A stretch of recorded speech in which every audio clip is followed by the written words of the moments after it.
Buenas tardes, bienvenidos a todos. Únicamente yo lo que voy a hacer aquí es servirle un poco de telonero a estos dos insignes médicos de Badajoz, que van a ser los que realmente van a llevar el peso de la conferencia tertulia de hoy. Vamos a celebrar la segunda hora taurina. En ella el conferenciante don Florencio Monge va a hablar sobre las pinturas de Goya y espérese que se lo digo ahora mismo, que tengo que leérmelo porque si no, no me acuerdo, y las deformidades faciales. Y va a ser presentado por su colega de medicina, don Luis Carlos Franco García, muy aficionado al mundo del toro y además, como ya todos le conocen, componente del equipo médico de la Plaza de Badajoz y otras plazas de la provincia y de la región. Sé que la conferencia de hoy tiene un componente muy interesante porque va a tener una proyección futura de gran valor. Por lo tanto, como aquí vienen a escucharle a él y no a mí, yo le cedo la palabra a Luis Carlos Franco con el fin de que haga la presentación del conferenciante. Muchas gracias. Buenas tardes, muchas gracias, Carlos, por ese adjetivo de insigne que directamente paso a mi amigo Florencio Monge. Bueno, buenas tardes, gracias a todos ustedes por estar en el salón de actos de esta Real Sociedad Económica Extremeña Amigos del País para escuchar la segunda lección de este primer aula de tauromaquia que se puso en marcha el mes pasado con el deseo de que tenga continuidad. El profesor que va a impartir su lección hoy es don Florencio Monge Gil. Nace en Badajoz, muy cerquita del lugar en que estamos. Desarrolla sus estudios de medicina en la Facultad de Badajoz. Hace la especialidad en el Hospital de la Princesa, la especialidad en cirugía oral y maxilofacial. Consigue una beca de ampliación de sus estudios en la Universidad de Zúrich y en la UCLA de Estados Unidos. Posteriormente hace estancias para perfeccionar sus conocimientos y sus técnicas en la Clínica Mayo de Estados Unidos, en clínicas de Amberes, de Milán y de Brujas. Es jefe del servicio oral y de cirugía maxilofacial del Hospital Universitario de Infanta Cristina desde el año 1997. Es director del Centro de Implantología, Cirugía Oral y Maxilofacial que tenemos en Badajoz. Es presidente de FEDICOM, que es la Fundación para el Estudio y Desarrollo de la Investigación en Implantología, Cirugía Oral y Maxilofacial. A su vez, es profesor del Departamento de Cirugía de la Facultad de Medicina de Badajoz y profesor visitante de la Universidad de Tennessee, USA, Santiago de Chile y Lima.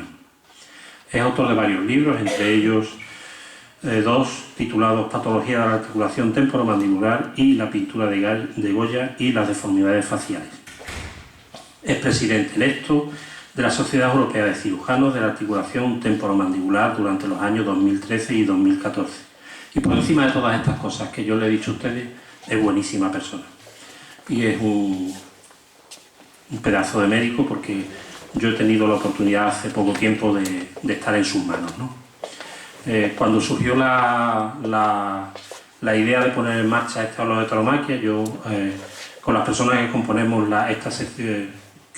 esta sección, pues hablé de que me gustaría que el doctor Monge Gil estuviera ocupando hoy la tribuna, porque habíamos tenido la oportunidad de hablar. Él me contaba y las cosas que le he escuchado, es buen aficionado a los toros, ¿no? Y me contaba cuáles fueron sus primeros contactos con la tauromaquia, ¿no?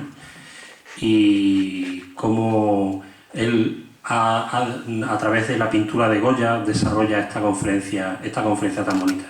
El otro día, cuando estábamos aquí probando, él estaba probando el salón, viendo si los sistemas audiovisuales eran los que él quería. Nos comentaba que esta conferencia que hoy va a pronunciar en este aula la ha presentado en Austria, y dice que al principio, bueno, pues la gente con el título de la conferencia, las personas que asistían a ella, pues estaban muy contentas, ¿no? Después, ya cuando se fue mezclando el tema taurino, las cosas ya empezó a complicarse un poco y la gente empezó a menear, perdonar la expresión, sus culos en los asientos, ¿no? Les puedo decir que el otro día también me lo comentaba el doctor Monge Gil con mucho orgullo, que esta conferencia que hoy va a impartir aquí va a abrir el Congreso, no sé si nacional o internacional, el Congreso Mundial de Cirugía Oral y Maxilofacial, que en octubre se va se va a celebrar en Barcelona. Curiosamente, me decía que antes de su conferencia, el presidente de la Comunidad Autónoma de Cataluña, el señor Mas, inaugurará el Congreso. Él tiene una duda, ¿no? No sabe si el señor Mas se quedará a su conferencia o no se quedará a su conferencia, ¿no? Pero que él dice que si se queda a su conferencia, desde luego, cuando salga de allí, le gustan los toros. Bueno, pues muchas gracias por su atención y sin más preámbulos, Florencio, te cedo los tratos.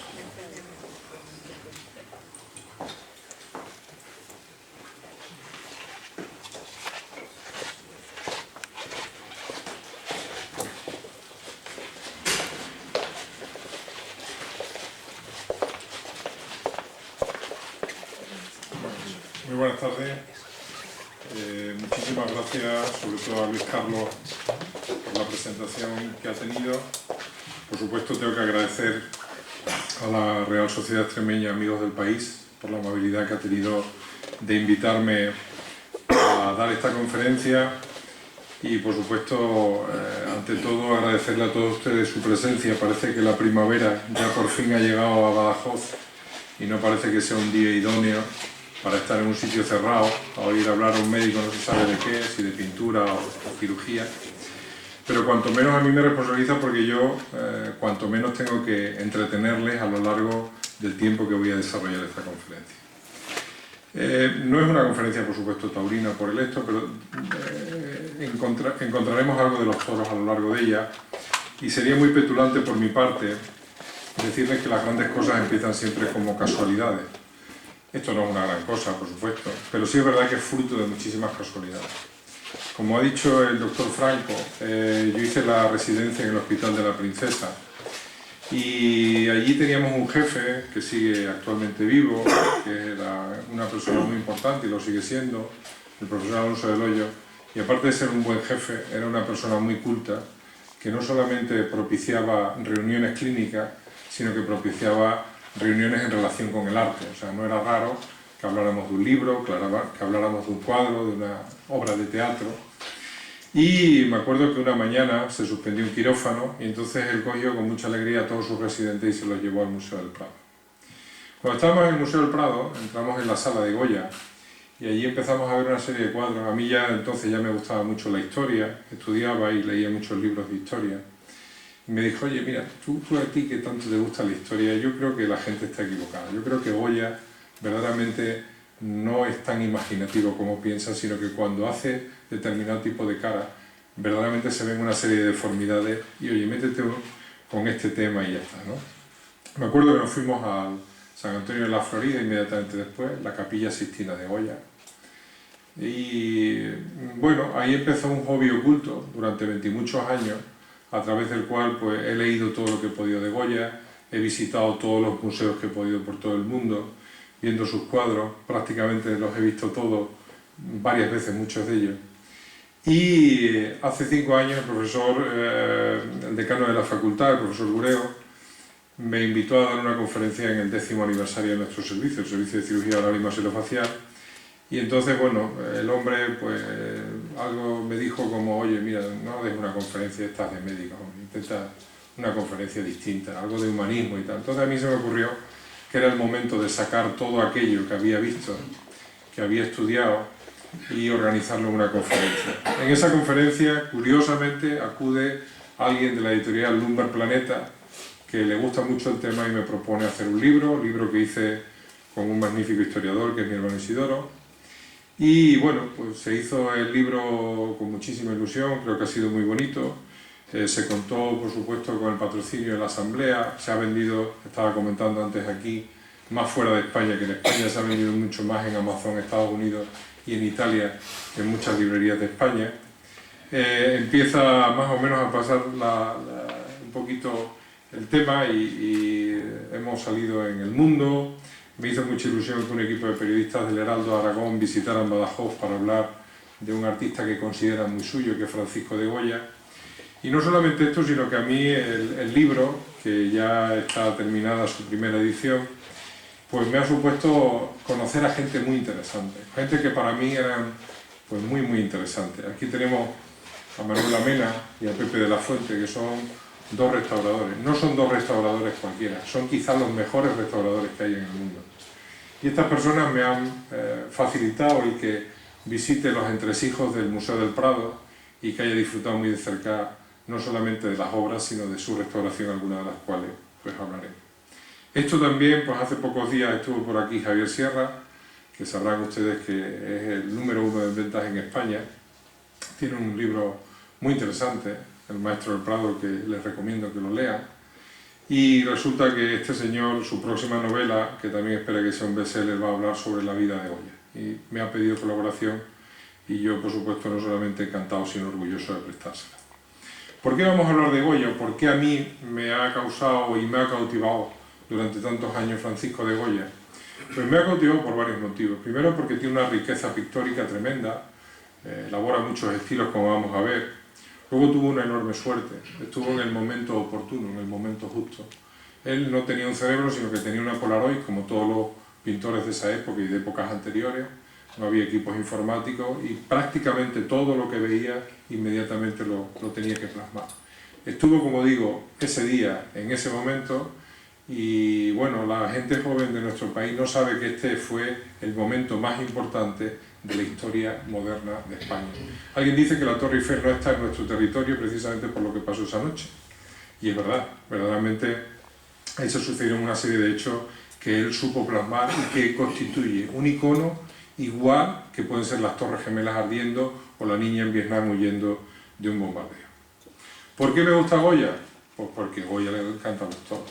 Ahí siempre es un defensor, por supuesto, del arte. Y conocemos el arte, por supuesto, por texto, pero conocemos el arte por su magnífica colección de la tauromaquia. De hecho, hay un tipo de corrida que, por supuesto, todos ustedes conocen, que es la corrida goyesca. Y esa corrida goyesca es una corrida con una estética muy particular. Es una corrida que empieza en el año 1954 a celebrarse la Real Maestranza de Ronda, que se celebra porque para, de alguna manera, conmemorar el segundo centenario del nacimiento de Pedro Romero. Aquí tienen ustedes a Pedro Romero, que es un magnífico retrato de Goya, y que empieza un torero que se llamaba el Niño de la Palma, que a ustedes les sonará porque es el padre de Cayetano Ordóñez. Cayetano Ordóñez es la persona que luego pone otra vez en marcha esta corrida en el año 1957 con otra persona, por supuesto que les sonará, que es Antonio Ordóñez. Ya saben que la corrida goyesca es casi un patrimonio de la familia Rivera Ordóñez, y ahora últimamente pues hemos tenido un paisano nuestro, Antonio Ferrera, en una corrida goyesca que, como les digo, es muy interesante desde el punto de vista estético. ¿Por qué Goya? Pues porque Goya impregna la cultura en España. Fíjense que la cinematografía, que es otro arte, el premio más importante es el premio Goya. Bueno, la conferencia la voy a desarrollar, o se las he preparado a ustedes, basado fundamentalmente en tres partes. Una biografía, segunda parte, lo que pasa en el mundo y en España en ese tiempo, y tercero, vamos a ver cuadro por cuadro los cuadros más interesantes para ver las deformidades faciales que tiene.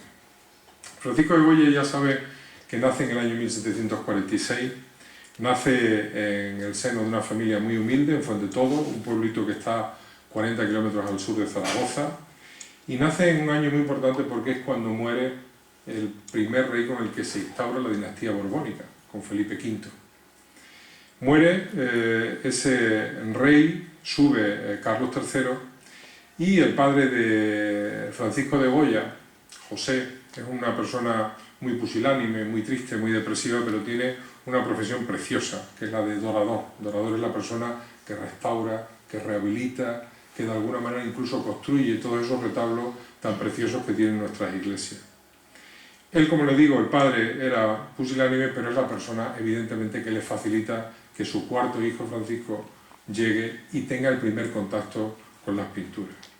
Como siempre, y suele pasar, gracias a Dios, en muchos matrimonios, es la madre la lista, es la madre la que de alguna manera inmediatamente ve que ese hijo que tiene no es un hijo normal en cuanto a sus habilidades, detecta que tiene unas grandes habilidades artísticas y a los 6 años se lo lleva a Zaragoza, donde entra en las escuelas pías de Zaragoza, y allí conoce a este personaje, un retrato suyo de Francisco de Goya. Aquí tienen a Francisco de Goya de joven, y este es Martín Zapater. Este retrato es una maravilla que lo pueden encontrar ustedes en el Museo de Bellas Artes de Bilbao.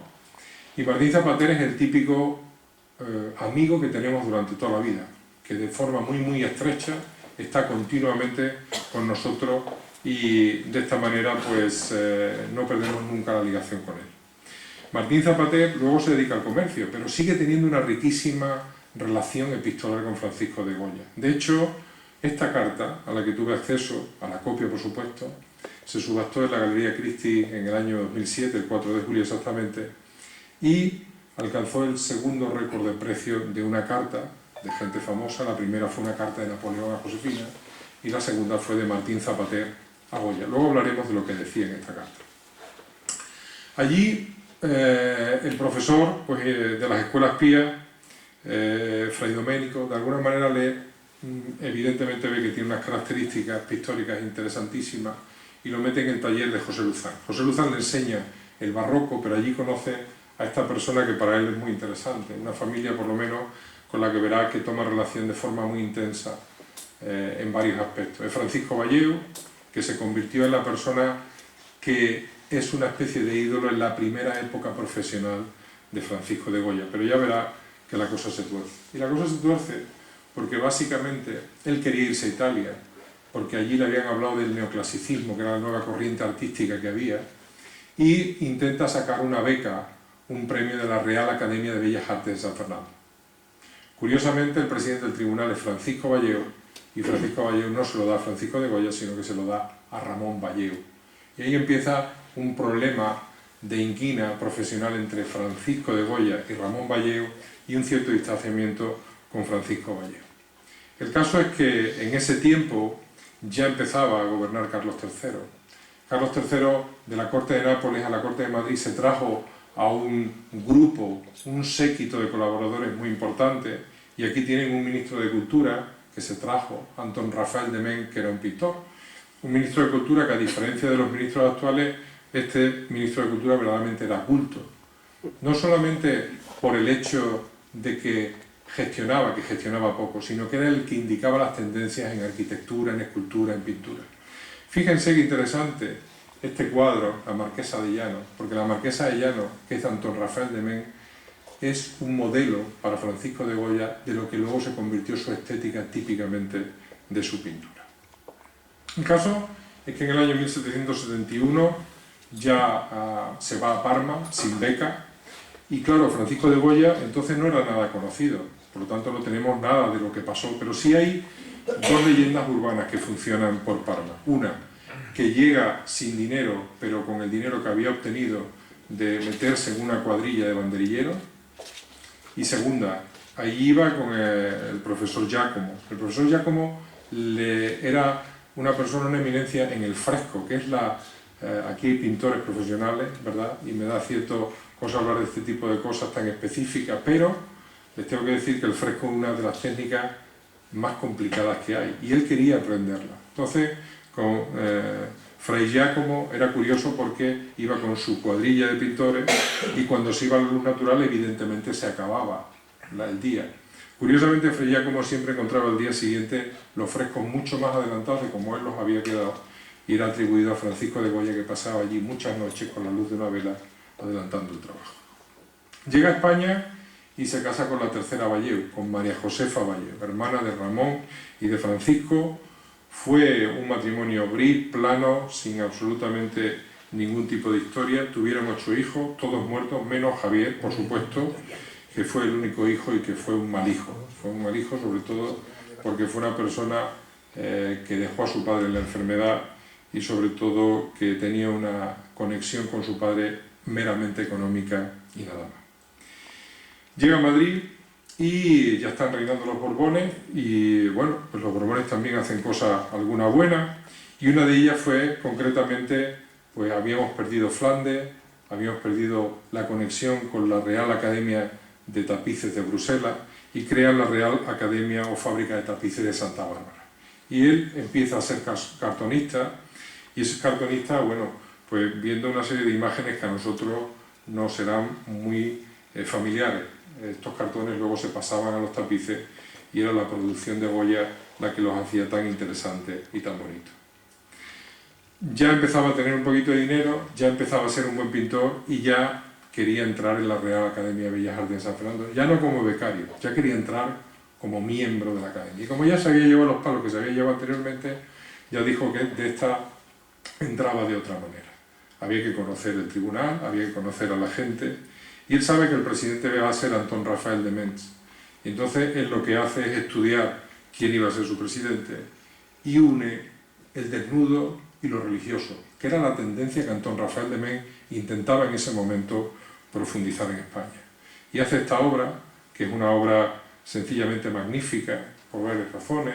Vean ustedes la luz del cuerpo, es una persona no musculosa pero sí atlética, no tiene ninguna señal física de sufrimiento físico, tiene los dos pies separados, uno por delante del otro, un gran tronco, el fondo negro, pero sobre todo la expresión de la cara, que no es la típica violencia de la agonía, sino que es una cara con una cierta serenidad esperando lo que se le viene.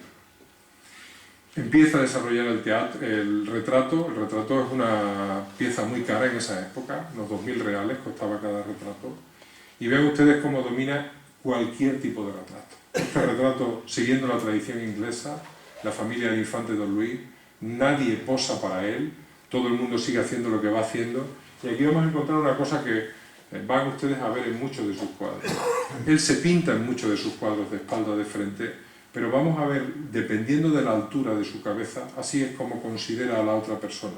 Si por supuesto está por debajo de otra persona, lo considera con cierta admiración; si está por encima, con cierto desprecio. Y aquí está con una persona que es hija de Luis y de María Teresa de Villabriga, que es María Teresa de Borbón y Villabriga, la condesa de Chinchón. Entonces vean ustedes cómo a partir de aquí lo verán ustedes siempre en relación con ella en una posición mucho más baja debido al cariño que le profesaba. También pues, tiene este otro retrato, que es la tradición francesa, piramidal.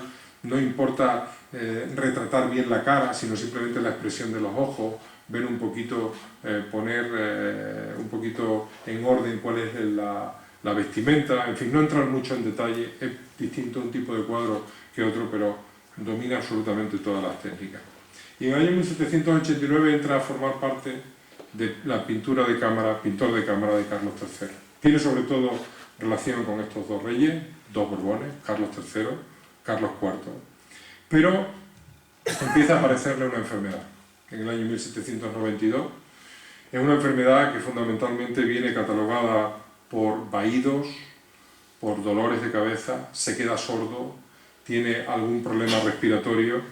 ¿Se acuerdan la carta de la que le he comentado de Martín Zapater? Bueno, Martín Zapater pues tiene una cierta pista, en el sentido de que a Francisco de Goya, igual que a toda su pandilla, ya lo veremos, le encantaba el cortejo y le encantaban las mujeres. Y Martín Zapater en una de las líneas le dice: eso te pasa a ti por la mala cabeza y por perseguir, como siempre, a cualquier tipo de mujer. Por eso se interpreta que es una venérea. Posiblemente no lo sea. Y lo que sí sea una enfermedad profesional que puede estar como una enfermedad profesional en la pintura, que es el saturnismo. ¿Por qué? Miren, era una persona muy violenta pintando. Era una persona que pintaba con las manos, pintaba con los dedos, pintaba con los pinceles, comía con las manos pintadas, se vestía con las manos pintadas. Y él manejaba un color muy particular, que es el blanco albayalde. El blanco albayalde es rico en carbonato de plomo. Y entonces puede que el saturnismo fuera una enfermedad. Curiosamente, como anécdota les contaré que el equipo National Geographic ha encontrado el cadáver de un tal Michelangelo Merisi, Caravaggio.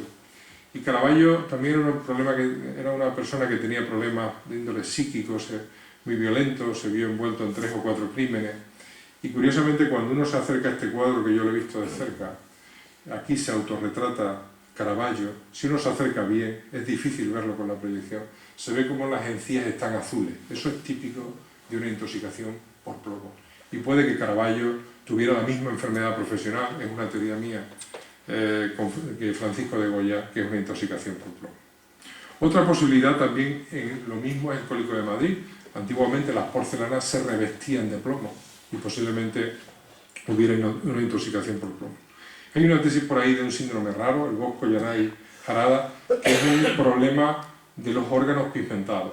es un problema de la retina, un problema del octavo par, y eso explicaría la sordera, pero hombre, Francisco de Goya no se quedó ciego, gracias a Dios, y lo demostró con creces cómo iba desarrollando su obra. Cuando se le habla a los otorrinolaringólogos de este tipo de síntomas, pues ellos inmediatamente piensan en síndrome de Meniere, que es una posibilidad. La quina llegó del Nuevo Mundo, y puede que la quina, que se empleaba sobre todo para las enfermedades venéreas, fuera lo que causó también una sobredosis y este problema, o también hay otra teoría, un problema psiquiátrico que lo igualaría a otro monstruo de la pintura, con el que tiene alguna conexión, ya lo veremos en cuanto a colores, que es Vincent Van Gogh. Sigue viajando por España, se va por Sevilla, por Sanlúcar, por Cádiz, y allí conoce a los duques de Alba. Hay mucha tinta vertida en cuanto a la relación, por supuesto, estrecha que tuvo que haberla entre la duquesa de Alba y Francisco de Goya, y él tenía mucha predilección por el 14º duque de Alba, José Álvarez de Toledo, que aquí lo ven en una pose muy íntima hacia el pintor, encima del clavicémbalo, lo cual, pues, ya le digo que denotaba un cierto cariño de Francisco de Goya hacia este hombre. Vuelve a Madrid y se encuentra lo que se encontró, esos episodios tan terribles de nuestra historia, pero tan heroicos y tan importantes para ser lo que somos hoy. Y empieza un momento raro de su vida, había pasado una enfermedad, estaba acusado de cierto afrancesamiento, se veía un poquito desligado de lo que es la realidad española, y supuestamente pintó este cuadro, que hay muchas dudas acerca de la veracidad de su autor. Toda la crítica aduce que el Coloso es de Francisco de Goya, pero nuestra amiga Manuela Mena, que sin duda es la persona que sabe más de Goya en el mundo, está convencida de que no lo es, y de que lo es de un alumno suyo que se llamaba Asensio Julián. Bueno, pues en estos años empieza a tener relación con Fernando VII. Ya saben ustedes que en la historia, pues todos los pueblos intentan borrar, incluso en la historia moderna de España, todos queremos borrar a algún gobernante contemporáneo, pero también pasa lo mismo con los reyes. Hay reyes con los que de alguna manera la historia se ha encargado de borrarlo. Y uno de ellos, por supuesto, es Fernando VII, que era el rey deseado. Todo el mundo quería que solucionara el problema de España en relación con los franceses y en relación con otros temas, y luego se convirtió en el rey felón, el que procesa felonía, que es una persona traidora, ególatra, egoísta, y que únicamente se servía de España y de los españoles para él mismo. El caso es que todos estos problemas políticos hacen que se fuera convirtiendo, y aquí lo verán en una serie de autorretratos, se va convirtiendo en una persona pues relativamente generosa, relativamente simpática y jovial, en una persona un tanto distante, un tanto escéptica. Vuelve a recaer otra vez en el año 1810, cuando tenía 64 años, con un segundo brote de la enfermedad. Este cuadro se lo dedica a su amigo, el doctor Arrieta, que según él fue el que lo salvó de la muerte. Vuelve a aparecer aquí abajo el Blanco Albayalde. Y bueno, pues ya empieza a estar un poquito harto de la situación española, cada vez se lleva peor con Fernando VII, Vicente López es la persona o el pintor al cual Fernando VII le da todo el cariño, y bueno, pues se compra una finca que se llama Quinta del Sordo, no porque la compró Francisco de Goya, sino curiosamente porque el anterior dueño era también sordo. Hemos visitado o hemos tenido información del catastro, y esta finca tiene que estar en torno a la estación de Príncipe Pío en Madrid, y es muy interesante esta casa, la Quinta del Sordo, porque la compra para pintar sus pinturas negras, para apartarse de Madrid, pero las famosas pinturas negras, que es un ejercicio de introspección, porque no las pinta en óleo, las pinta directamente en la pared, para él. Y aquí en las pinturas negras, ya lo veremos, está en dos plantas, pues veremos cómo se mezcla lo tenebroso, cómo se mezcla lo oscuro, lo grotesco, lo siniestro, lo demoníaco. Y como digo, luego, de alguna manera, el Salvador Martínez Cubel, que fue un magnífico restaurador que tuvo el Museo del Prado, fue el que se encargó de arrancar las pinturas y de llevárselas a la exposición de París y luego al Museo del Prado.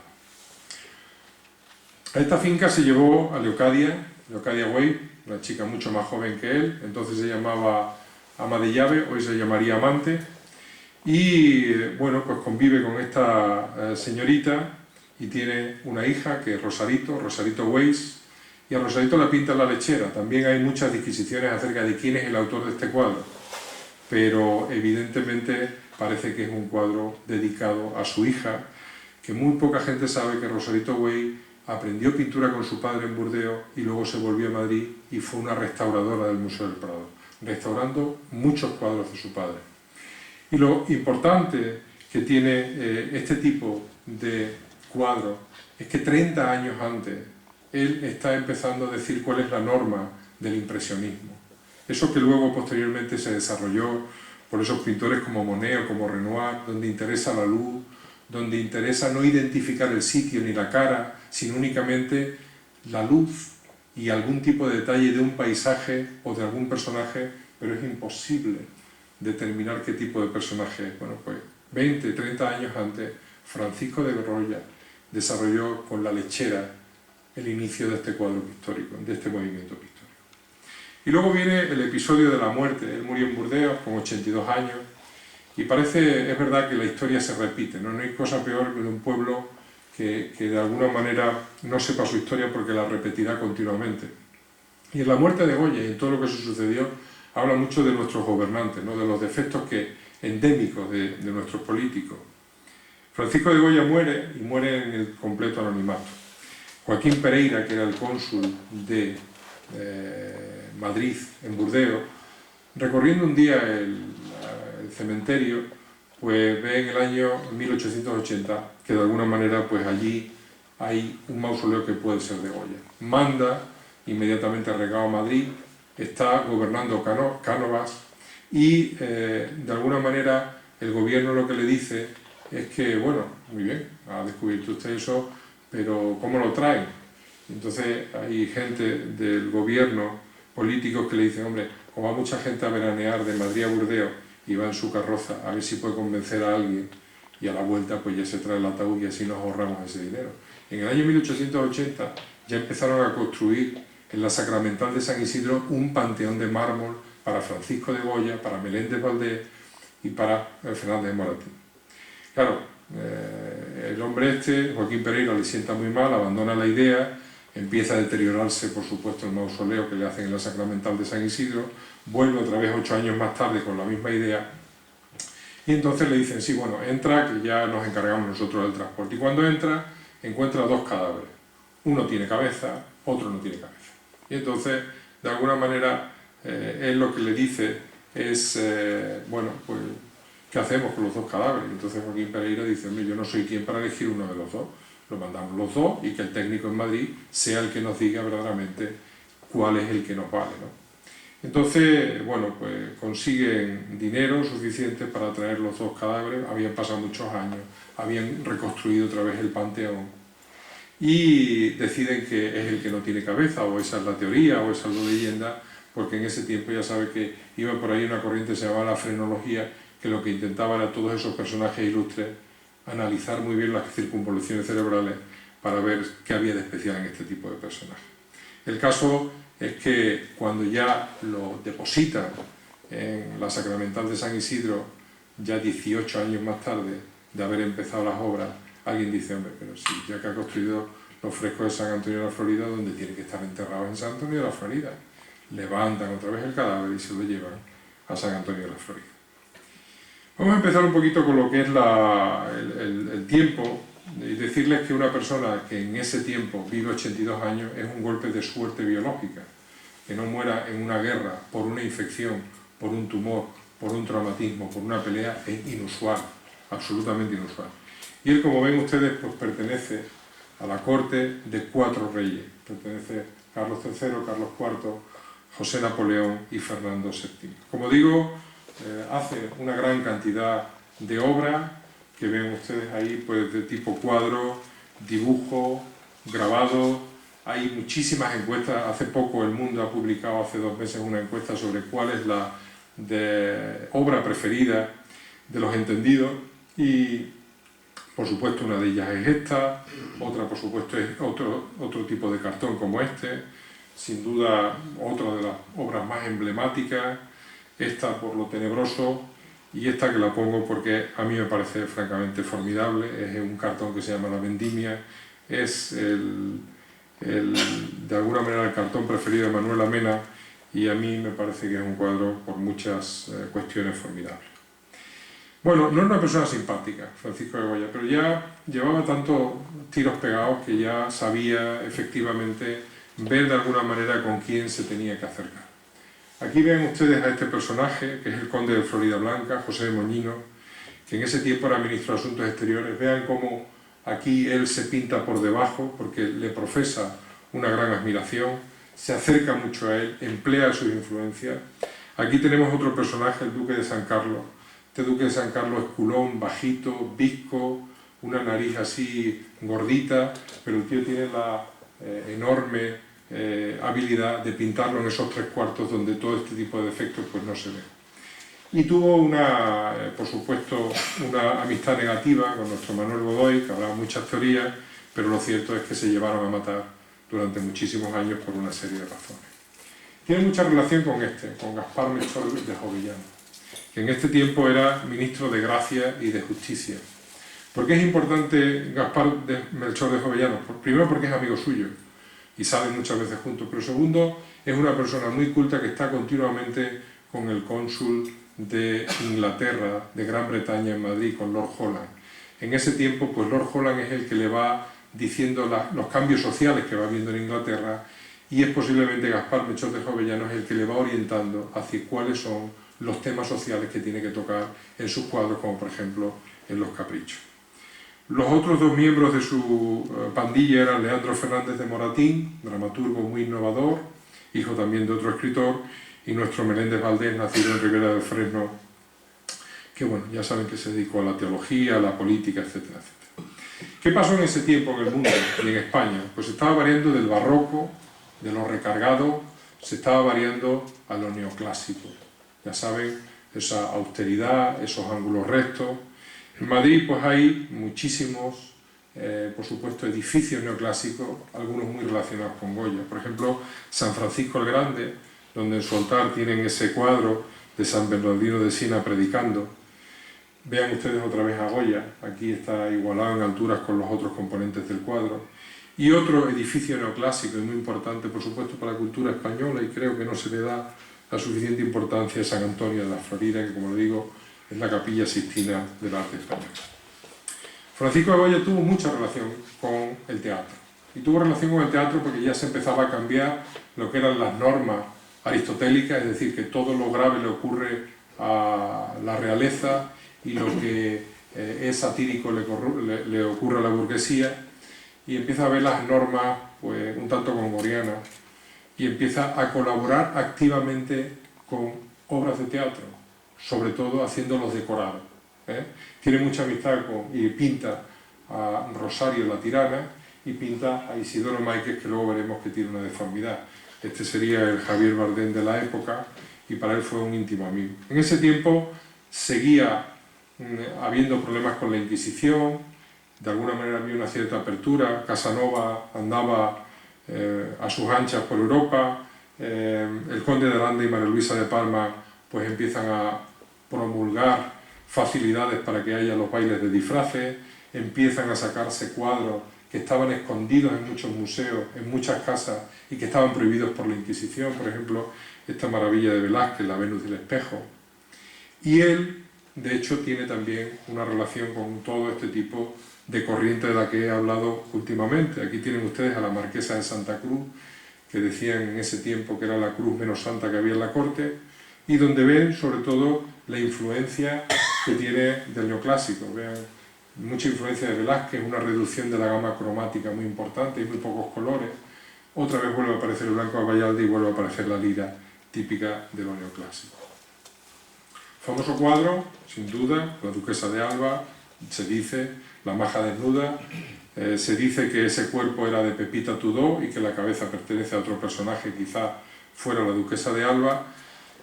Hay un libro por ahí de Almudena de Arteaga que se llama El Capricho, que obtuvo el premio de la Diputación de Alicante en el año 2010, que es una delicia leer esa novela, y ella tiene la teoría contraria. Ese cuerpo era la duquesa de Alba y Manuel Godoy obligó a Goya a poner la cabeza de Pepita Tudó. Como digo, ¿dónde bebe muchas de las imágenes que estamos viendo y que vamos a ver? ¿Dónde las obtiene Francisco de Goya? Pues con su Polaroid, porque con su pandilla estaba continuamente viendo el submundo de Madrid viendo el submundo de Sevilla, viendo el submundo de Cádiz. Sigue desarrollando, por supuesto, la tauromaquia, que ya saben que son 33 grabados más 11 estampas que se pusieron a la venta en el año 1816, empleando el periódico de la Crónica de Madrid. Y curiosamente estaba hecha esta tauromaquia para ilustrar esos pasajes de la carta histórica sobre el origen y progreso de las corridas de toros que tenía el padre de Leandro Fernández de Moratín, Nicolás Fernández de Moratín. Hay muchas teorías en por qué hizo este tipo de práctica, este tipo de técnica pictórica, porque los toros, bueno, en ese tiempo parece que él estaba mirado con lupa por su afrancesamiento y de esta manera pues sería a confirmarse como verdadero español. Javier, su hijo, ya le había pedido dinero y posiblemente él necesitaba dinero. Y, hombre, de alguna manera, aparte de la crisis personal y tal, pues también tenemos que reconocer y pasar que aunque a los Borbones actuales les gusten los toros, los Borbones antiguos, Carlos III y Carlos IV, intentaron y prohibieron los toros. Cosa distinta es que la burguesía y el pueblo lo permitieran. Y es muy interesante ver la tauromaquia porque es de una riqueza magnífica. Aquí en la parte de abajo, por ejemplo, vean lo que es la cogida de José Delgado, Pepeillo. Ayer estábamos comentando con Luis Carlos Franco que él en el momento que estuvo en la plaza pues prácticamente hizo entre 7 u 8 bocetos y al final se quedó con este. En ese tiempo seguimos avanzando en lo que hay en el mundo, pues empieza a aparecer un poquito de tecnología. Aquí vean el globo aerostático de los hermanos Montgolfier que se supone que está captado en este cuadro. ¿Qué es lo que piensa Francisco de Goya de los médicos? Pues mire, Francisco de Goya piensa de los médicos generalmente muy mal, pero muy mal por varias razones. Primero porque aquí lo ven en sus caprichos, porque él decía que se aprovechaban de las enfermedades de los pacientes para obtener una serie de ingresos o obtener que su profesión siguiera hacia adelante. Lo segundo es porque él visita a un hermano de su madre en el manicomio de Zaragoza y ve a una serie de personajes completamente hacinados, dejados de la mano de Dios desde el punto de vista higiénico y social. Y tercero, porque nadie le explicó nunca cuál era su enfermedad. El doctor Arrieta le ayudó mucho a hacer un tratamiento sintomático, pero nadie le explicó por qué se quedó sordo y por qué tuvo este problema. Bueno, vamos a meternos ya en lo que es la parte central, la parte de las deformidades, pero quiero hacerle dos consideraciones. Una, es curioso en un autor como este cómo tiene distintas perspectivas de la misma realidad. Esta es la peregrinación de San Isidro, y ven ustedes como en el año 1788 es un cuadro con mucha luz, precioso, con una energía tremenda, y sin embargo cuando lo pinta en las pinturas negras, pues ve que es un cuadro absolutamente negro, gris, tenebroso. Porque es curioso, por ejemplo, cómo dos autores tienen distinta percepción de la misma realidad. Pues, por ejemplo, nuestro Diego Velázquez con Inocencio X y nuestro Francis Bacon con nuestro Inocencio X. Pero, de alguna manera, aquí tenemos otro ejemplo. Las Meninas de Velázquez, que ha sido muy difícil su perspectiva de copiar, y cómo Picasso hace muchísimos bocetos y al final se queda con este. Son distintas visiones de la misma realidad. ¿Qué es lo que pasa en esa cabeza para que ocurra eso? Lo vamos a ver a medida que vamos avanzando presentando los cuadros. Y la otra consideración es decirles que nosotros los cirujanos maxilofaciales pues tenemos una deformidad profesional terrible, es que cuando conocemos a la gente no solamente nos parece simpática o guapa o esbelta, sino que vamos analizando desde el segundo cero pues cómo son sus ángulos, cómo son las distancias. Y curiosamente esas distancias están estudiadas, y como siempre las estudió Leonardo da Vinci. Leonardo da Vinci ya sabe que tiene una relación apasionante con el número dorado, y siempre que se cumple esa proporción del número dorado en una cara, esa cara nosotros cerebralmente la percibimos como bella. Sin embargo, cuando no cumple el número dorado, francamente no nos parece tan bella. Cuando el número dorado se da en un edificio nos parece bonito de entrada, cuando no se da, pues evidentemente tenemos que verlo muchas veces para que nos guste. En su cuadro vemos muy bien cuáles son las proporciones de los tercios faciales en relación con el número dorado. Y curiosamente que ahora seguimos empleando todo esto con software, con programas informáticos, y todo está basado en el número dorado de como digo, de Da Vinci. Siempre que hacemos una reconstrucción, lo que tratamos es de reconstruir una cara siguiendo el número dorado.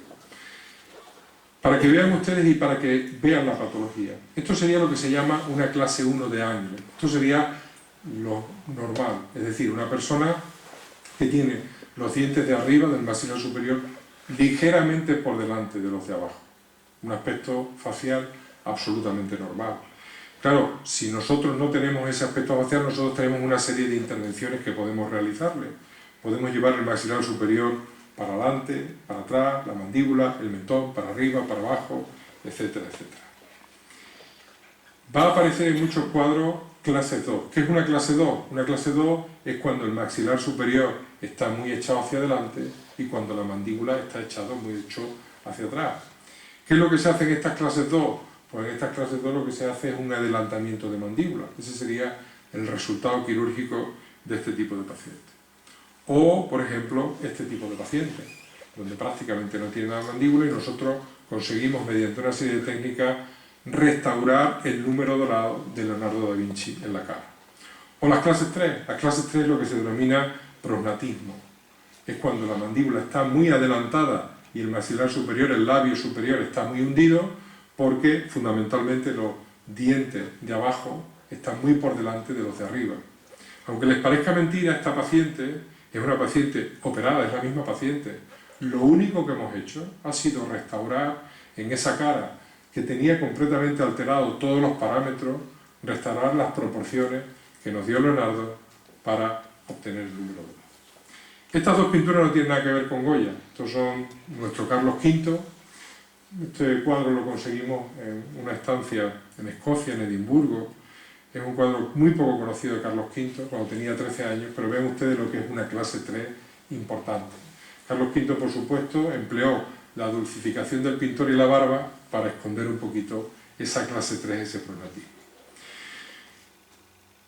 Resulta que los tres reyes con los que estuvo, y vamos a empezar a recorrer las distintas obras, pues son borbones y tienen distintos tipos de deformidades faciales. Aquí vamos a empezar por Carlos III, el alcalde de Madrid, buena persona, buen gestor, cazador, pero según las crónicas, extraordinariamente feo. Ya saben que en ese tiempo se casaban por poderes y se conocía a la novia con una estampita o con una moneda, y parece que a María Amalia de Sajonia le mandaron una estampita relativamente dulcificada de Carlos III. Claro, cuando se conocieron, pues la sorpresa que se llevó ella fue mayúscula porque quedó absolutamente aterrorizado de ver esta cara, que como digo, tenía que ser mucho peor en la realidad. El caso es que si nos hacemos cargo de este cuadro, veremos que es una clase 2, es decir, tiene una nariz enorme, tiene un labio un poquito hundido, pero sobre todo la barbilla, le falta barbilla, tiene la barbilla un poquito hacia atrás. Una cosa que empleamos, por supuesto, actualmente es hacer una serie de utilidades o de herramientas con programas de morphing, con programas informáticos, y somos capaces de operar a la gente y de saber cómo van a quedar moviendo. Nosotros hemos operado a Carlos III y hemos conseguido hacer una rinoplastia, dejar una nariz un poquito más pequeñita, no muy pequeña, conforme a su altura. Hemos sacado una barbilla un poquito así parecida a la de George Clooney y hemos quedado un Carlos III un poquito más visible. Vamos con Carlos IV, que a Carlos IV le pasa lo contrario. A Carlos IV, denominado entonces el eterno cornudo de los ojos azules, pues le pasa una falta de proyección en el maxilar superior, el labio lo tiene hacia atrás y la mandíbula la tiene muy pronunciada. Es una clase 3 como la que aparece en su parte derecha. También operamos a Carlos IV. En Carlos IV no hemos podido hacer gran cosa. Le hemos puesto dientes, por supuesto, hemos llevado el maxilar superior para adelante, hemos conseguido hacer un poquito de rinoplastia y hemos afilado un poquito la mandíbula y nos queda un poquito más visible. Vamos con otro cuadro, que es la familia de Carlos IV, que es un homenaje de Goya a Velázquez, por varios motivos. Por dos motivos. Primero, ya ven ustedes que aquí la figura central es una figura femenina, Margarita, que él también se autorretrata, Diego Velázquez, y aquí también la figura central es María Luisa de Parma, la esposa de Carlos IV, de la que luego hablaremos, y aquí en el fondo es donde se retrata Francisco de Goya. Vamos a irlo viendo por distintas partes. En la margen izquierda pues están esos personajes. Nos interesa ese personaje, Josefa, la hermana de Carlos IV, que ven ustedes ahí como tiene una señal, una marca, una lesión.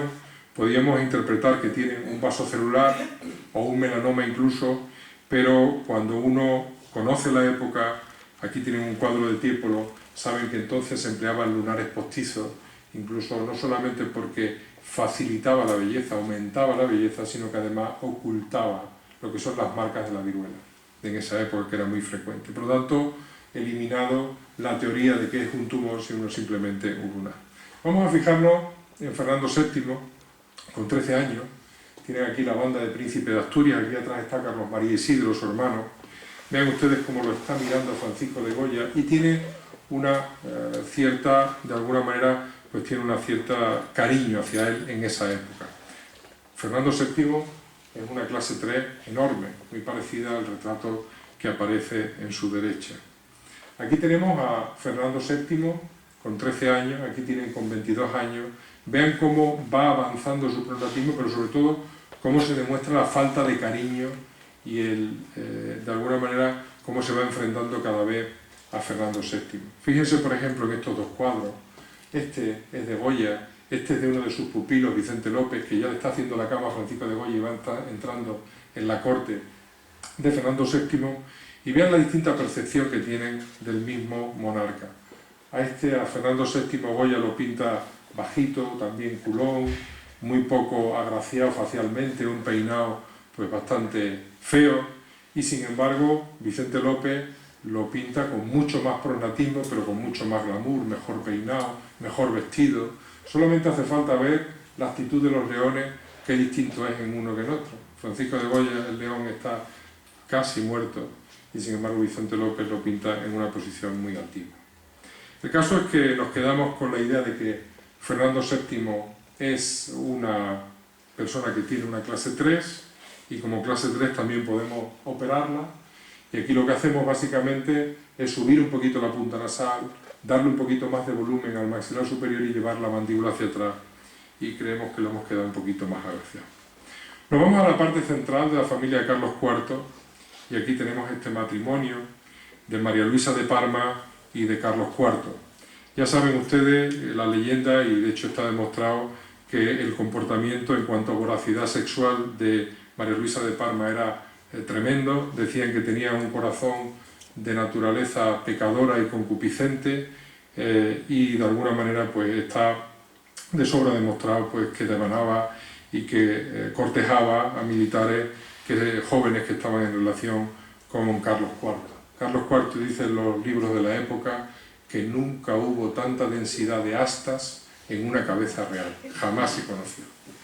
Y de hecho, bueno, pues se conoce evidentemente que María Luisa de Parma pues tuvo 24 hijos, de esos 24 embarazos le vivieron 9 o 10, el resto fueron abortos. Se casó con Carlos IV a la edad de 14 años, él tenía 17 años y evidentemente su físico, vamos a hablar de él, pues fue empeorando cada vez más.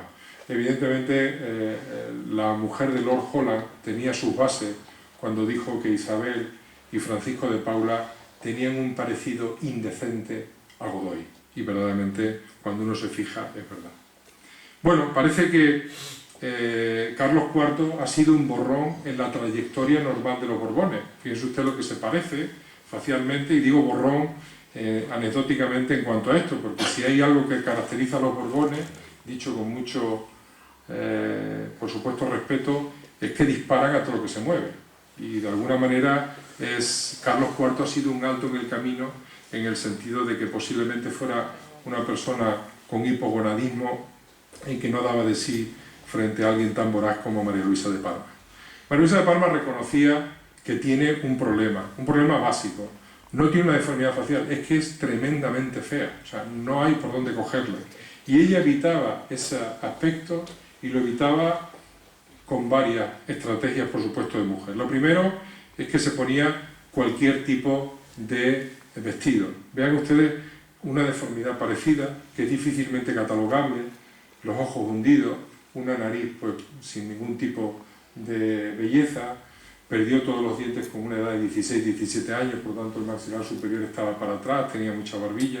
Y como digo, incluso empleando los programas modernos de Morphy, no somos capaces de sacarle ningún tipo de rentabilidad. Es que la estropeamos cada vez que intentamos hacerle algo. Pero como digo, ella intenta solucionarlo con los últimos vestidos que vienen de París, cuanto más estrambóticos mejor.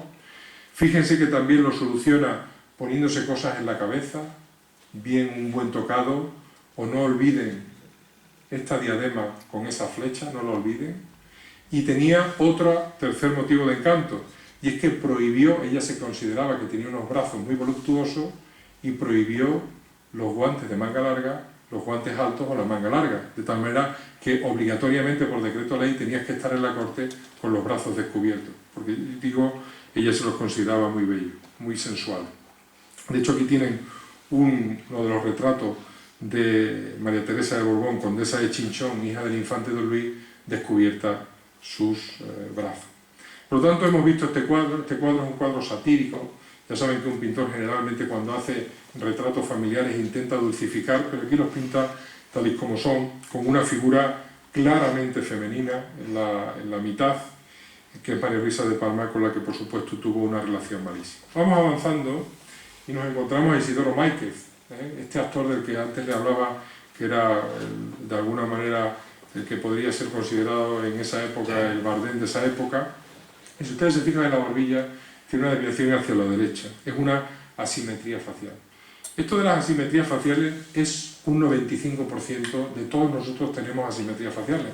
Lo que pasa es que en uno se nota más, en otro por supuesto se nota menos. Aquí tenemos una asimetría facial de una persona que se gana su vida en Hollywood, por lo tanto bien ganada, pero evidentemente tiene una asimetría facial que es muy importante pero también muy armónica. Esas asimetrías faciales a veces tienen que ver con hiperplasias de cóndilo mandibular, es decir, un lado del cóndilo de la mandíbula está creciendo más que el otro. ¿Y qué es lo que nosotros hacemos?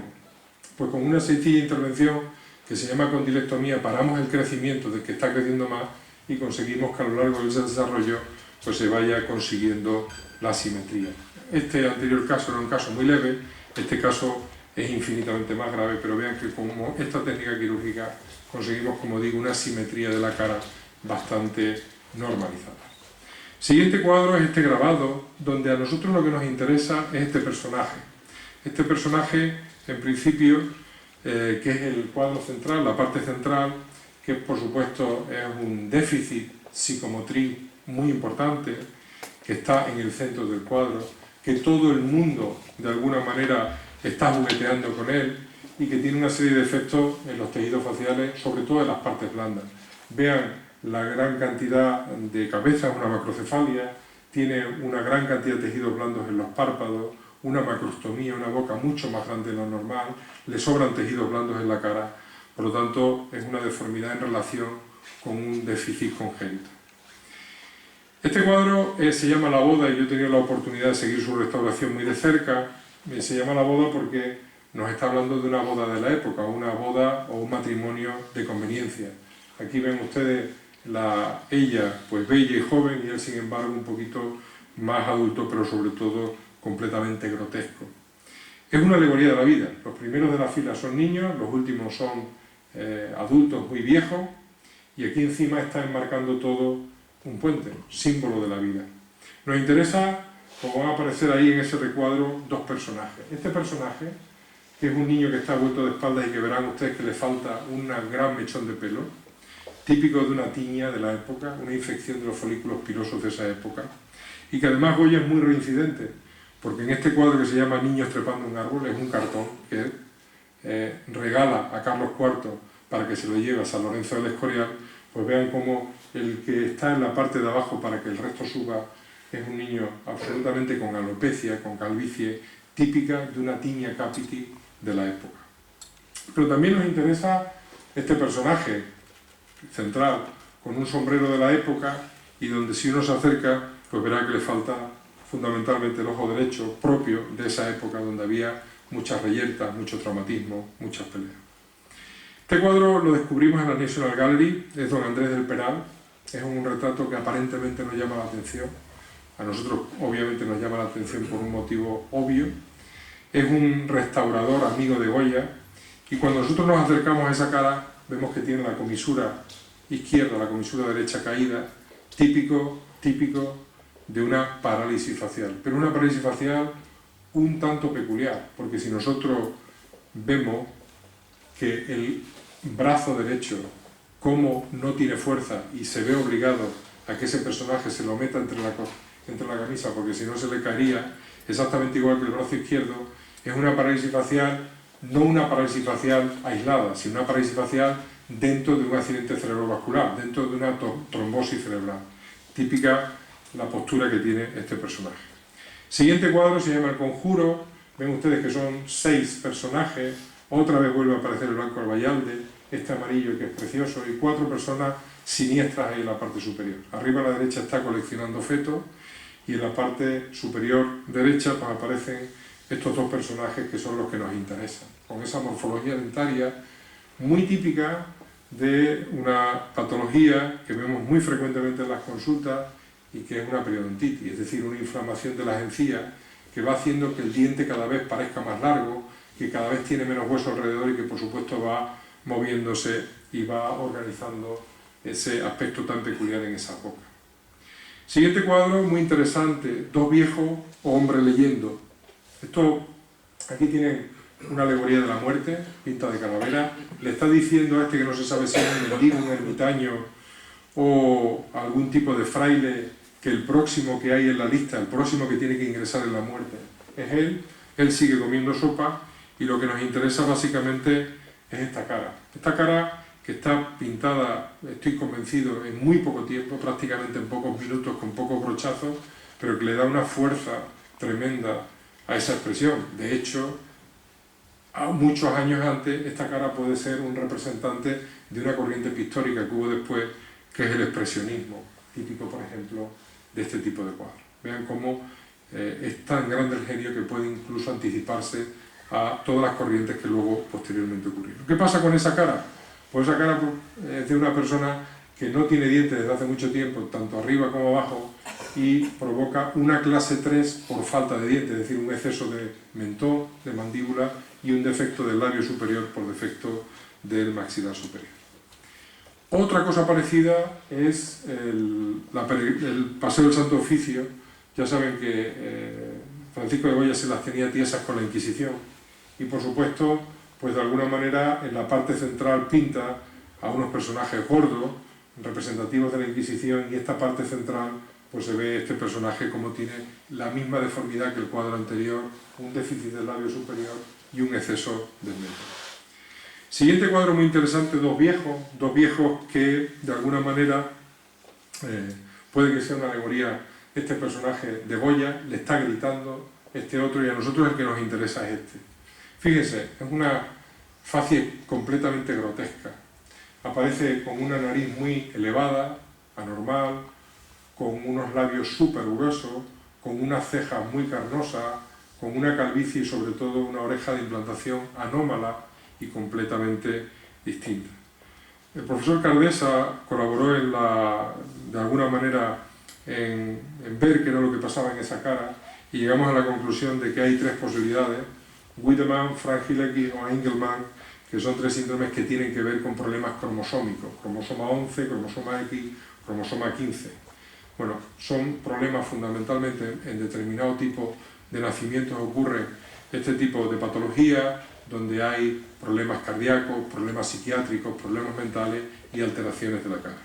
A mí, si me permite la licencia cinematográfica, esta persona me parece mucho a un personaje que fue una de mis películas preferidas en mi juventud, Los Goonies, una de las primeras películas que hizo Steven Spielberg, donde este personaje, que es Slot, pues me recuerda mucho a esa deformidad que se ve en el cuadro de 2 viejos. Pasamos al siguiente cuadro, se llaman 2 viejas o el tiempo, y de alguna manera en 2 viejas o en el tiempo vemos 2 tipos, una cosa que nos interesa y otra cosa que es anecdótica. Nos interesa este personaje, el personaje de la izquierda. Vean ustedes que es un personaje que le está enseñando un espejo a alguien que es muy viejo, que tiene los ojos llorosos, pero este personaje tiene los ojos hundidos, eso se llama enoftalmo, tiene una periodontitis y tiene una nariz sencilla de montar. Esa nariz en silla de montar con todo esto que yo le he hablado es típico de la sífilis. Posiblemente esta persona o este retrato estuviera un retrato de una prostituta. Pero nos vamos a ir al otro personaje, solamente desde el punto de vista anecdótico. Es fea, muy fea, y es vieja, muy vieja. Representa a alguien que está llorando posiblemente por mal de amores. Pero si ustedes se fijan en lo que lleva en la cabeza, esa diadema con la flecha está hablando, y es una alegoría, por supuesto, de María Luisa de Palma. Siguiente cuadro, otro icono de la historia de España. Ya saben ustedes que en España, cuando uno dice sí, otro dice no, y viceversa. Incluso a los pocos minutos, el símbolo del enfrentamiento de los españoles, ¿verdad? Duelo a garrotazos. Y les parecerá mentira, pero el cuadro, el personaje de la derecha tiene una frente muy prominente, y eso es típico de determinado tipo de patología. Mire, cuando se nace, las fontanelas, es decir, las suturas entre los distintos huesos craneales se van cerrando de forma armónica. Cuando no es de forma armónica, el crecimiento del cráneo es completamente anormal. Y este personaje, muy parecido a este, tiene una deformidad que se llama escafocefalia, es decir, cráneo en forma de barco. Siguiente cuadro, Asmodea. Asmodea era un mito asiático. Es curioso este cuadro, porque este amarillo es muy parecido a los amarillos de Van Gogh, pero es muy particular porque es un mito que trata de raptar personas jóvenes, ¿verdad? Esta persona, que va a ser nuestra persona que vamos a estudiar, pero fíjense que el paisaje es algo desconocido para nosotros. Es muy difícil ver en España un paisaje sobrelevado con una plaza de toros, con una especie de palacio al lado. Solamente hay un paisaje muy parecido, según la crónica, que es un pueblo de México que se llama Acoma. Bueno, pues a nosotros nos interesa el personaje central, que es el personaje que es raptado. Fíjense la deformidad que tiene un puente nasal muy grande, y eso constituye una cosa que se llama telecanto. El telecanto es cuando la apariencia de dos órbitas están muy separadas, pero no es porque verdaderamente estén separadas, sino que el puente nasal es muy importante. Siguiendo con el cine, hemos tenido un telecanto hace poco tiempo, ¿verdad? Avatar es un telecanto, ¿eh? Pero fíjense qué curioso que los telecantos ocurren fundamentalmente de forma endémica en personas que tienen fisuras faciales. Se transmite de madres a hijos, y endémicamente la zona de Acoma, la zona de México, es una zona muy alta en tener fisuras faciales y telecanto. ¿Cómo esa información llegó al pintor? Pues habría que verlo, pero obviamente es una realidad. ¿Qué hacemos con los telecantos los cirujanos maxilofaciales? Pues hacemos una técnica en relación con los neurocirujanos, en virtud de lo cual pues tratamos de disminuir lo que es el puente nasal, y este es un ejemplo de ello. Otro cuadro, las parcas o las moiras. Este es un cuadro muy interesante porque es un cuadro muy raro, ¿no? Ya saben que las parcas son unas brujas que lo que intentan es fichar a los humanos y les dan premios, les dan castigo. El problema es que cuando le dan castigo le dan la muerte. Aquí tienen a Claude, uno de ellos que está eligiendo a la víctima, otra es Líquesis, que lo está viendo con una lupa, y otra es Átropo, que está dispuesta a cortar lo que es el hilo de la vida. ¿De acuerdo? A nosotros lo que nos interesa básicamente es Claude. Claude tiene una enfermedad, una acromegalia, es decir, un exceso de hormona de crecimiento que se da en los adultos. Si fuera en un niño, daría un gigantismo. Si es en un adulto, lo que nos da son una serie de rasgos faciales como los que aparecen en el cuadro. Aparece una nariz muy grande, un labio inferior tremendo, carnoso, unos arcos superciliares también muy elevados, típicos, como digo, de una acromegalia que se ve en algún personaje del deporte o en algún personaje, como digo, del cine. Este es otro cuadro muy interesante, se llama Asamblea de Brujas o la Misa Negra, también le llaman el Gran Cabrón. Vean ustedes cómo todos los personajes están mirando embobados hacia este personaje central, el demonio. Se ven las bolitas de los ojos continuamente que están orientadas hacia ese personaje. Y nos interesan varios de estos. Nos interesa primero el ayudante de la Misa Negra. El ayudante de la Misa Negra, si ustedes se dan cuenta, tiene un labio muy prominente, porque tiene un maxilar superior muy prominente, incluso con el aspecto de una mandíbula muy retruida. ¿Qué hacemos nosotros con este tipo de pacientes? Con este tipo de pacientes lo que hacemos es llevar el maxilar para atrás y para arriba, volviendo otra vez a obtener lo que es el número dorado de como le digo, de Leonardo da Vinci. Otro personaje que nos interesa del cuadro es este central, que mira horrorizado al que está oficiando la misa, al demonio, y si ustedes se fijan, verán que nos encontramos con un personaje que tiene la boca abierta. Esto se llama mordida abierta. Esto es una figura o una patología de la ortodoncia por un choque prematuro de los molares, pues fundamentalmente hay mucha distancia entre los dientes superiores y los dientes inferiores, y este es un ejemplo. Y otro personaje de este cuadro, hay muchas caras aquí muy raras, pero sobre todo esta. Esta es una facies leonina, o también llamada facies equina. En este caso es típica de la lepra. La antigua infección de la lepra provocaba este tipo de caras, luego veremos otro ejemplo. Y por último, esta que está siguiendo cómo se va haciendo la misa es una clase 2, posiblemente sea su hija Rosarito, que la pinta ahí, y es una clase 2 donde vean ustedes donde básicamente lo que se denota es un déficit en la barbilla, en la proyección de la barbilla. Siguiente cuadro, otra vez aparece el Blanco Albayalde, son dos mujeres riendo. Este personaje es el que nos interesa, es un personaje, como ven ustedes ahí, con unos signos de déficit psicomotriz importantes, pero sobre todo con lo que se llama una macrostomía. Esa macrostomía consiste, como ven ustedes aquí, en que la apertura de la boca es mucho más grande de lo normal. ¿Por qué? Porque donde se encuentra el labio superior y el inferior se llama comisura, y esa comisura no está formada en este paciente, y entonces da aspecto de tener una boca muy grande, una macrostomía. Eso también ocurre, como ven ustedes en la diapositiva, en determinado tipo de patologías donde básicamente los pacientes tienen fisuras faciales, y esas fisuras faciales están en relación con alteraciones de la formación de la comisura labial. Y el último cuadro es este del que yo les hablaba al principio de este bloque, la romería de San Isidro, pero hecha al final de su vida. Vean que es un cuadro donde la turba se nos dirige piramidal, en forma piramidal hacia el pintor, hacia el que ve el cuadro. Es impresionante ver este cuadro y se ven muchas patologías. Por ejemplo, aquí en esta parte verán que este que tiene un sombrero de la época, pues tiene una eversión del párpado. Eso se llama extropio.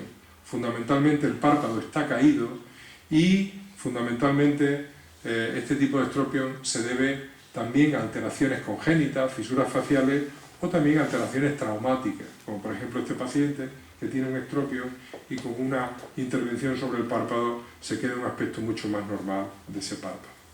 Fíjense en este otro personaje. Este otro personaje es un personaje muy interesante, donde le faltan los malares, donde le falta también mandíbula, y eso es típico de un síndrome que se llama síndrome de Treacher-Collins. Ese síndrome de Treacher-Collins nosotros lo operamos mediante una serie de aparatos que colocamos por fuera que van estirando el maxilar inferior, la mandíbula, y que va obteniendo otra vez un perfil infinitamente más armónico. Este otro personaje, el central, un personaje donde se puede ver una calvicie y posiblemente esté en relación con algún traumatismo térmico de la época, alguna herida por arma de fuego, alguna herida, por supuesto, por algún tipo de contacto con algún tipo de objeto incandescente, y que nos da, como digo, este aspecto tan peculiar. Y este otro personaje, de la parte de arriba, también con una gorra de la época, pues nos da el aspecto nasal típico que se ve o bien en una lepra o bien en una rinofima. Una rinofima es un acneo rosácea, donde hay una hipertrofia de lo que son los folículos o las glándulas sebáceas nasales, y como digo, pues puede ser bien una lepra o una rinofima. La rinofima más famosa que yo conozco en la pintura es esta, que está en el Museo del Louvre, de Domenico Ghirlandaio, y que se llama El viejo y el niño, y ven ustedes qué rinofima más bien pintada. Bueno, pues yo simplemente para acabar, pues como siempre España es un sitio de muchas comparaciones. Dos de sus ídolos, Francisco de Goya, tanto el Greco como Velázquez, pues podemos decir en comparación que ante la realidad, pues Velázquez quiere ver fundamentalmente lo que ve, el Greco, sin embargo, quiere ver lo que no ve, Goya quiere ver lo que nadie ve.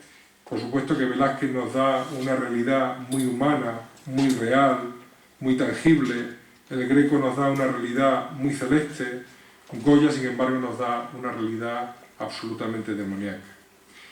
Quizás si Velázquez nos da algo de serenidad, y nos la da evidentemente, y el Greco nos da el anhelo celestial, pues Goya nos da siempre el estremecimiento. Bueno, Aquí en esta última diapositiva hemos aplicado también el morphing, y de lo que se trata fundamentalmente, o de lo que yo trato siempre con el libro nuestro y con esta conferencia, por supuesto, es acercarle más a un personaje ciertamente distante, y lo que trato básicamente es de hacerlo más simpático y de alguna manera de promover el estudio de todos los aquí presentes y todas las personas con las que tengo relación sobre este personaje que a mí me parece el artista más descomunal que ha tenido la historia de España.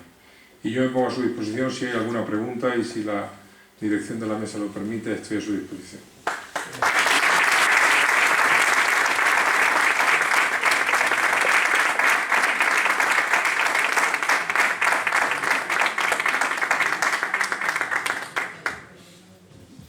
En principio, muchas gracias, doctor Monge. La Económica, y en su nombre queremos felicitarle por la magnífica exposición que ha realizado sobre el paralelismo entre las pinturas de Goya y las lesiones faciales. Y además en ella nos ha mostrado su gran sensibilidad hacia el humanismo en comunión con el conocimiento científico. Ahora, antes de abrir un turno de intervenciones para todo el que quiera preguntarle al conferenciante, yo quiero invitar al doctor Monge a que en el próximo libro que escriba, si quiere presentarlo en su ciudad, le ofrecemos la Económica para ello. Pues encantado, y ya cojo la idea. Gracias. Y ahora pueden ustedes, el que quiera intervenir, para preguntar algo. Queda un monstruo. ¿Quién? La pintura. Bueno, a mí me gustaría hacerte una pregunta. Aparte de Goya, porque claro, ahí ya hay que descubrirse. Muchas gracias. Has comentado aquí cosas de las amistades que tenía Goya. En lo que tú ya has podido leer, Goya tenía mucha relación con los toreros de la época. Tenía mucha relación. Ahí, en el libro de Almudena Arteaga, que por supuesto es una novela dentro de la ficción, pues Goya siempre, el concepto de corrida de toros era un poco distinta. Pues había una serie de palcos que alquilaba la nobleza, y esos palcos pues estaban abiertos, por supuesto, a toreros y aficionados, ¿no? Pero en esta novela lo que trata básicamente es de ver las amistades que tenía fundamentalmente Francisco de Goya con muchos de los toreros. En esta novela en concreto habla de la relación que tuvo con José Delgado, con Pepe Hillo, y el sentimiento que tuvo tan violento, porque tuvo que ser una acogida tremebunda la que tuvo este señor, y cómo el primer sentimiento que él sufre es inmediatamente coger el lápiz, coger un papel y empezar a hacer inmediatamente un boceto de lo que vio. Por supuesto que tiene una amistad tremenda con toda la torería de la época. Era una época difícil, porque como digo, los Borbones en esa época, no ahora por supuesto, pero en esa época eran muy reacios a las corridas de toros, no porque lo vieran violento, como es la sociedad actual, sino porque lo veían un entretenimiento del populacho. Y eso, bajo la influencia francesa, era una cosa que se eliminaba. Entonces, como digo, había una cierta obsesión continua por parte de Carlos III, Carlos IV, en eliminar las corridas de toros. Cosa distinta, por supuesto, y gracias a Dios, es que ese populacho pues seguía adelante con su ilusión por los toros, y cada 2 por 3 montaban una corrida en cualquier tipo de cosa. Sí, adelante. ¿Quién eran los cirujanos maxilofaciales de la época? ¿Si es que existía? No, la cirugía... Bueno, en tiempo ya sabe que en esa época el dentista era una profesión compartida con la de barbero. Era muy curioso porque en esa época y mucho tiempo después, uno visitaba los pueblos y en la misma casita donde tenían la barbería tenían los elementos para hacer dentistería, pero evidentemente eran cirujanos de la época, y los cirujanos de la época todavía no tenían de alguna manera no tenían un concepto de lo que es la medicina moderna. Conocerá, por ejemplo, que en esa época se hacían todavía mucha sangría, porque tenía que haber mucha relación entre el humor, la linfa negra, la linfa amarilla, y muchas veces sometía al paciente a sangrías, ¿no? Eran cirujanos médicos normales, cirujanos normales, porque la cirugía maxilofacial reconocida como tal no aparece hasta la Primera Guerra Mundial, donde con grandes cantidades de traumatismos faciales, pues cuando ya los dentistas empiezan a tener estudios de cirugía general y viceversa, y empiezan a tratar la cara como una cosa distinta. ¿Alguna otra pregunta? Sí, Estefanía. Me gustaría saber si había tantísimas deformidades faciales en la época en la que Goya pintaba, o es que él se fijaba especialmente en esa cara. Bueno, pues yo creo que había muchas, sin duda, porque las hay ahora, cuanto menos antes. Antes, por supuesto, no había los sistemas de detección, pero Goya tenía lo he comentado durante la conferencia, estos pintores que no tenían ni iPad ni nada, tenían que en un fogonazo de 5 segundos coger una realidad. Y lo mismo lo pintaban 9 meses después. Es tremendo, ¿no? Pues en este caso, él vivía mucho la noche de Madrid. De hecho, hay calles de Madrid por las que la historia demuestra que estuvo deambulando por allí, siempre ejercitando con Meléndez Valdés y compañía el cortejo y tal. Y precisamente en esos personajes que vivían en la cava baja, en la cava alta, era donde tenía relación con este tipo de deformidades. No es que hubiera más deformidades, pero sí que era muy sensible cuando veía algún tipo de cara que le llamaba la atención. Tiene miles de caras en muchos cuadros, en muchos cartones. Lo que he hecho yo simplemente ha sido ir viendo todos los cuadros y analizando única y exclusivamente los que tienen deformidades, como de hecho yo creo que se demuestra. Otra pregunta, Florencio. ¿Por qué crees tú que Goya su tauromaquia la pinta en blanco y negro? Bueno, la pinta en blanco y negro, primero porque he dicho que la tauromaquia todavía no está claro por qué la pintó. Hay 3 teorías. Está bien claro que se lo encargó Nicolás Fernández de Moratín para su libro, pero luego se venden a través de un periódico que es La Crónica de Madrid. Y de alguna manera, hombre, lo que está bien claro es que él era un pintor magnífico a color, pero era infinitamente más sensible incluso y más rápido con el blanco y negro, con el grabado, con el grafito de entonces, ¿no? Entonces, lo que sí no está claro es por qué se dedica o por qué se decide hacer la tauromaquia. Por un lado, se piensa que, como en ese tiempo, joder, los Borbones estaban en contra de los toros, pues vamos a identificar como una pasión del pueblo esto. Por otro lado, también hay teorías que en ese año, 1816, fue cuando murió su mujer y cuando su hijo Javier le pidió la herencia y entonces él necesitaba dinero. Y también en ese tiempo, una cosa que no se ha dicho en la conferencia, pero es esa sensación de ser afrancesado continuamente, y de hecho era afrancesado, porque era muy afrancesado en cuanto a la estética, y eso hay que reconocerlo, pero se puede ser afrancesado y español, defendía al pueblo español, y de hecho lo hizo. Y él estaba continuamente mal mirado, sobre todo por el pueblo bajo. Por el pueblo bajo lo consideraba como una persona que, como digo, había traicionado a España, y una manera de reafirmarse lo español, pues qué menos que, evidentemente, pues hacer una obra tan impresionante como la tauromaquia. Tauromaquia que, por otro lado, vale, hombre, los textos de esa época son suficientes, pero la estética de esa época se ve muy bien por todas esas estampas y grabados tan preciosos que tiene. ¿Alguien más que quiera preguntar? Bueno, si no hay ninguna otra, yo quiero terminar con una que no va a ser pregunta, simplemente un comentario a la conferencia.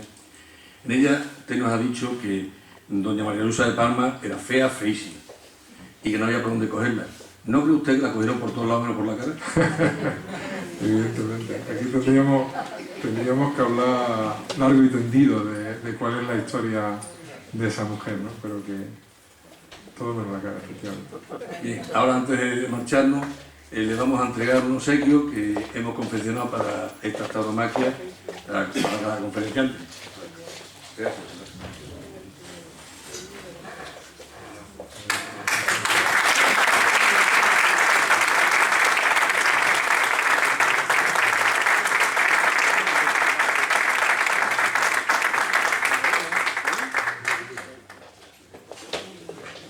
La tauromaquia será el 19 de junio y la impartirá el doctor don Guillermo Boto Arnau, que he conocido aquí ya por varias que ha dado y vendrá desde Cádiz. Gracias por mucho.